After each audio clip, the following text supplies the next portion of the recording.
In the heart of New York City, skyscrapers stretched high into the sky, each one filled with people hustling to make their dreams come true.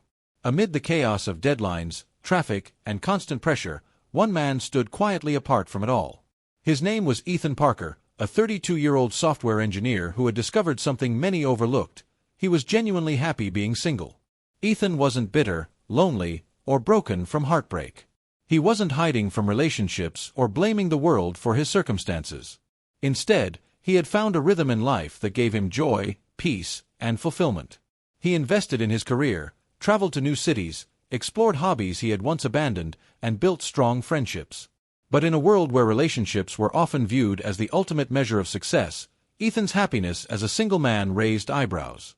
Many people, especially some modern women he interacted with, struggled to understand how a man could be genuinely content without being tied down.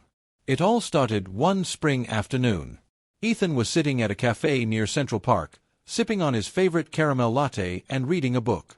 His best friend, Daniel, joined him, shaking his head as he dropped into the chair across from him. "Man, I don't get you," Daniel laughed. "You've got a good job, you're smart, you take care of yourself.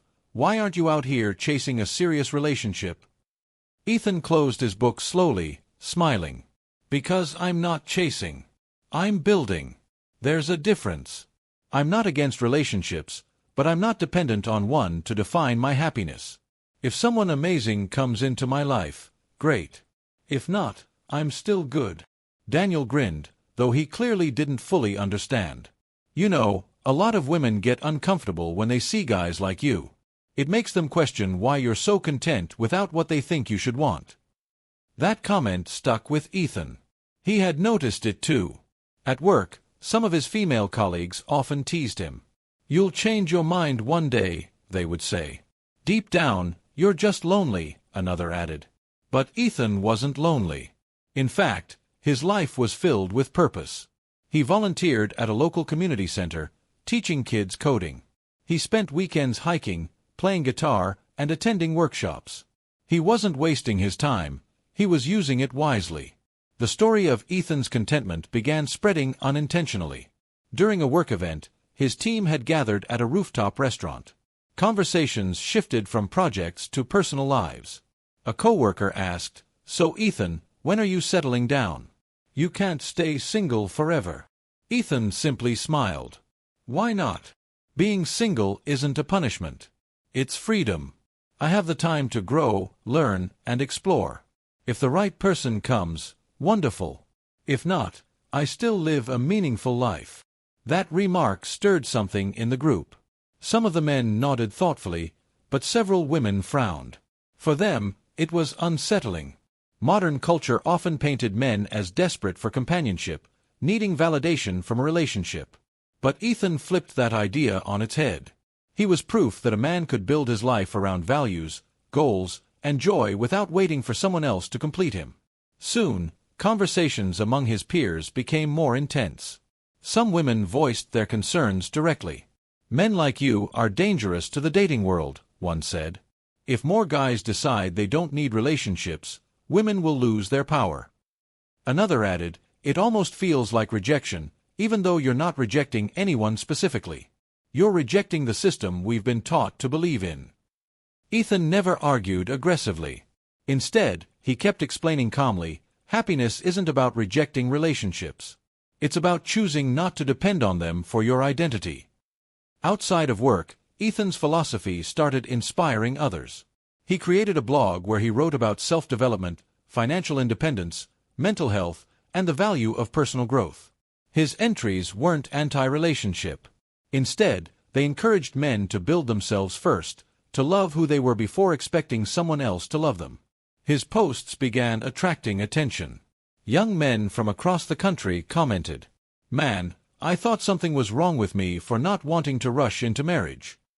You gave me the courage to focus on myself without guilt." Finally, someone said, "What I've been feeling, I can be whole without depending on someone else."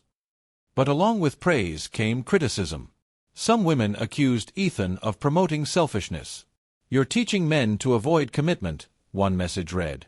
Ethan replied respectfully, "I'm teaching men to commit to themselves first. To their health, their goals, their principles. A man who knows himself makes a better partner if he ever chooses to be one. As months passed, Ethan's influence grew. Podcasts invited him to speak. College students reached out for mentorship. He became known not as a bitter single man, but as an example of someone thriving on his own terms. The irony was that Ethan wasn't against love. In fact, he valued it deeply. But he believed love should add to a full life, not replace an empty one.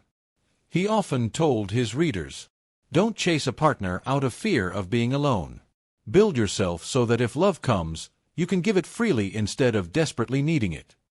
One evening, after giving a talk at a community event in Boston, a young woman approached him. Her name was Samantha, a graduate student in sociology. She said, "Your words challenge the narratives I've been studying. You're not telling men to abandon relationships. You're telling them to live fully so relationships aren't based on fear. That scares some women because it means men can't be manipulated by loneliness." Ethan nodded. Exactly. A relationship should be two whole people choosing to share their lives, not two incomplete people trying to fix each other. That night, as he walked back to his hotel, Ethan reflected on how far he had come. He never set out to spark debates or shift perspectives. He simply chose happiness over pressure, peace over pretense. And in doing so, he revealed something powerful. Modern society sometimes feared men who couldn't be controlled by expectations. Women who had grown up believing men would always need them for validation now faced a new reality. There were men like Ethan who didn't fear solitude, who thrived independently. It wasn't about rejecting women. It was about rejecting dependency. And so, Ethan's journey became a mirror. For men, it showed a path of strength, purpose, and contentment. For women, it raised questions about how relationships should truly work, built not on need, but on choice. By the time Ethan reached his mid-30s, he had inspired thousands of men across America. Some found love after focusing on themselves. Others remained single but happy. What mattered was that they lived authentically, without fear. Ethan often ended his speeches with a simple truth. Being single is not something to fear. It's not a failure. It's an opportunity. A man who is happy on his own is not a threat. He's proof that happiness comes from within. And when you master that, you'll never settle for less than what you deserve. And that was the reality. Modern women might fear happy single men, but in truth, those men were not enemies. They were pioneers, rewriting the script on what it meant to live a fulfilling life.